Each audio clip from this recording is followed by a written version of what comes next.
না না টুপি পরেন না, ক্যাপ পরেন না। ক্যাপের নিচে কি দেয়? রাত্রে তো দিনে হলে তো লাইটটা রাত্রে হলে তো একবারে একটা ফুল 100% অন্ধকারে যাবে।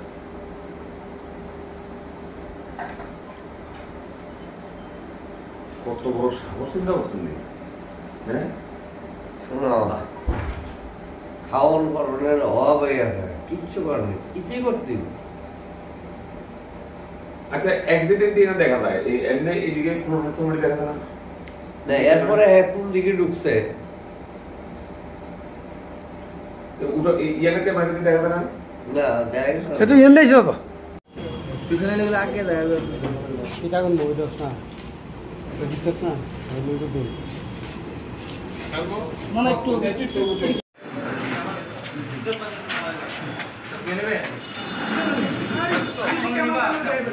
নমস্কার, গতকাল একটা কেস রেজিস্টার হয়েছে আমাদের কাছে এসপিএস 134 নম্বর আন্ডার সেকশন 382B আইপিসি।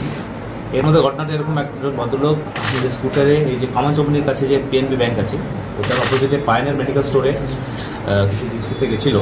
ওই সময় একজন এসে ওনাকে বলে যে দেখুন আপনার টাকা নিচে পড়ে গেছে।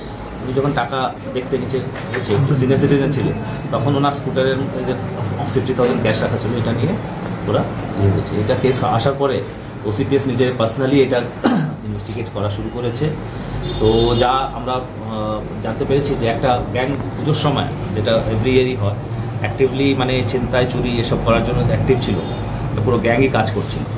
তো last night after sustained effort আমরা মানে 3 জনকে অ্যারেস্ট করতে পেরেছি, যেটা আপনাদের কাছে করেছে। ওদের নাম বলে দিচ্ছি আমি সুকুমার দাস, কালাচান নামে পরিচিত, son of late Babul Das, Liton Bhuiyan, আবার হরিয়াজও বলে আর লিটন মিয়াও বলে, ঠিক আছে, সান অফ লেট সুন্দর আলী ভুইয়া, আর অঞ্জন সরকার সান অফ রমেশচন্দ্র সরকার। এই 3 জনকে আমরা অ্যারেস্ট করেছি। এই কালকেই কেস হয়েছে, মানে দুপুরে আর ইভেন রাতের মধ্যে অ্যারেস্ট হয়েছে, সকালে এখন আমরা কোর্টে ফরওয়ার্ড করছি। এই অ্যারেস্টটা খুব ইম্পর্টেন্ট, কারণ কি পুরো গ্যাংটাই আমরা তুলতে পেরেছি। তো এটাতে যে শহরের যে আগামী নিরাপত্তা আছে, এটা আমরা পুলিশ রিমান্ড চাবো। পুলিশ রিমান্ডের মধ্যে আমি সবথেকে দেখবো যে আরও কোনো গ্যাং মেম্বার যদি থাকে।